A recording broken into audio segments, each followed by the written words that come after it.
आज हम एक ऐसे नियम के बारे में बात करेंगे जो सच में पूरे ब्रह्मांड को चलाता है। एक गिरते हुए सेब से लेकर आकाश गंगाओं के विशाल डांस तक सब कुछ इसी एक नियम से बंधा है। ये है गुरुत्वाकर्षण का सार्वत्रिक नियम। इस नियम का सार बस इसी एक लाइन में है। जरा इस विचार की गहराई को समझिए। इसका मतलब है कि हमारे आसपास की हर चीज, यहां तक कि हम खुद और हमसे अरबों प्रकाश वर्ष दूर कोई अनजान तारा, सब एक दूसरे को खींच रहे हैं। ये एक ऐसा अदृश्य धागा है जिसने, आप कह सकते हैं, पूरे ब्रह्मांड को एक साथ बांध कर रखा है। तो ये क्रांतिकारी विचार आया कहाँ से? चलिए इसकी जड़ तक चलते हैं। साल था 1687 जब सर आइजैक न्यूटन ने अपनी मशहूर किताब प्रिंसिपिया मैथमेटिका में इसे दुनिया के सामने रखा। और ये सिर्फ एक किताब नहीं थी, इसने तो क्लासिकल मैकेनिक्स की नींव रखी और विज्ञान को देखने का हमारा नजरिया ही हमेशा के लिए बदल दिया। न्यूटन के ये शब्द आज भी उतने ही सटीक हैं जितने तब थे। इस एक वाक्य में उन्होंने ब्रह्मांड के सबसे बुनियादी बलों में से एक का पूरा राज खोल दिया। चलिए अब इसे और आसान भाषा में तोड़कर समझते हैं कि इसका असल में मतलब क्या है। तो इस नियम के दो मुख्य हिस्से हैं। पहला है द्रव्यमान यानी मास। जितना ज्यादा मास उतना ही ज्यादा गुरुत्वाकर्षण बल। सीधी सी बात है। इसी वजह से धरती सूरज का चक्कर लगाती है, ना कि सूरज धरती का। अब दूसरा हिस्सा है दूरी, और ये रिश्ता थोड़ा उल्टा है। इसे ऐसे समझते हैं, मान लीजिए हाथ में एक टॉर्च है। जैसे जैसे दीवार से दूर जाते हैं, उसकी रोशनी फैलती जाती और कमजोर होती जाती है। गुरुत्वाकर्षण का बल भी दूरी बढ़ने के साथ ठीक ऐसे ही कमजोर होता है, बल्कि उससे भी कहीं ज्यादा तेजी से। तो इस शानदार आइडिया को गणित की भाषा में कैसे लिखते हैं? आइए अब उस फॉर्मूले को देखते हैं जो इस पूरे नियम को अपने अंदर समेटे हुए है। देखिए, ये क्लासिक तस्वीर सब कुछ बिल्कुल साफ कर देती है। हमारे पास दो चीजें हैं जिनका मास है m1 और m2। वो एक दूसरे से r दूरी पर हैं, और उन दोनों के बीच एक आकर्षण बल काम कर रहा है जिसे हम F कहते हैं।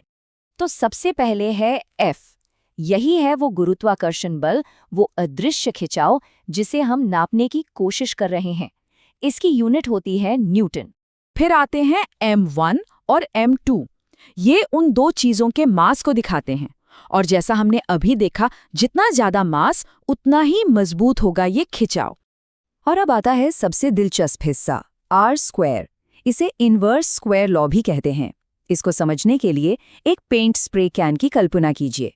अगर दीवार के पास खड़े होकर स्प्रे करें तो पेंट एक छोटे गहरे धब्बे पर लगेगा, लेकिन अगर हम दूरी दोगुनी कर दें तो वही पेंट 4 गुना बड़े एरिया में फैल जाएगा और हर जगह बहुत हल्का लगेगा। गुरुत्वाकर्षण बल भी दूरी के साथ ठीक इसी तरह बहुत तेजी से कमजोर होता है। और ये सभी हिस्से मिलकर इस सरल लेकिन बहुत शक्तिशाली फॉर्मूले को बनाते हैं। F बराबर है G गुणा m1 गुणा m2, और ये सब r स्क्वायर से डिवाइड होता है। पर एक मिनट, ये G क्या चीज है? चलिए अब इस रहस्यमयी G पर थोड़ा ध्यान देते हैं। इसे कहते हैं सार्वत्रिक गुरुत्वाकर्षण नियतांक, और ये एक तरह का, कह सकते हैं, मैजिक नंबर है जो पूरे फॉर्मूले को बैलेंस करता है। इसकी सबसे खास बात यह है कि ये ब्रह्मांड में हर जगह हर समय एक जैसा ही रहता है। ये है G की वैल्यू। ये एक अविश्वसनीय रूप से छोटी संख्या है। जरा देखिए, 10 के बाद 11 जीरो।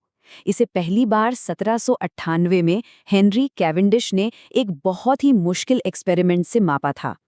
इस नंबर का इतना छोटा होना ही कारण है कि हम अपने आसपास की छोटी-मोटी चीजों के बीच गुरुत्वाकर्षण को महसूस नहीं कर पाते। तो G के बारे में कुछ और जरूरी बातें। ये एक स्केलर क्वांटिटी है, मतलब इसकी कोई दिशा नहीं होती, सिर्फ वैल्यू होती है, जैसे तापमान। और थियोरी में इसका असर अनंत दूरी तक फैला हुआ है। यही छोटा सा G असल में गुरुत्वाकर्षण को प्रकृति के 4 मौलिक बलों में सबसे कमजोर बनाता है। तो ठीक है, ये सब जानना काफी दिलचस्प है, लेकिन असल में यह नियम हमारी दुनिया और इस ब्रह्मांड को कैसे चलाता है? चलिए देखते हैं कि यह इतना ज्यादा जरूरी क्यों है। इस एक नियम की ताकत सच में हैरान करने वाली है। यही वो बल है जो ग्रहों को उनकी कक्षाओं में टिकाए रखता है। यही है जो चंद्रमा को पृथ्वी का चक्कर लगाने पर मजबूर करता है और समुद्र में ज्वार भाटा पैदा करता है। यही वो बल है जो हमें जमीन पर टिकाए रखता है, और हाँ, यही कारण है कि कोई भी चीज हमेशा नीचे की ओर ही गिरती है। तो अगली बार जब कोई चीज गिरते हुए दिखे तो बस ये याद रखिएगा कि जो फंडामेंटल लॉ उसे जमीन पर खींच रहा है, वही लॉ अरबों प्रकाश वर्ष दूर विशाल आकाशगंगाओं को एक साथ जोड़े हुए है ना कमाल की बात।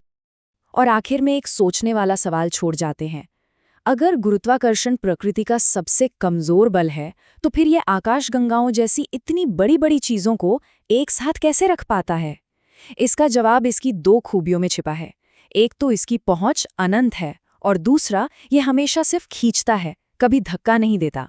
बस इसी वजह से ये अरबों सालों में धीरे धीरे जमा होकर ब्रह्मांड का सबसे बड़ा आर्किटेक्ट बन जाता है। इस पर सोचिएगा जरूर।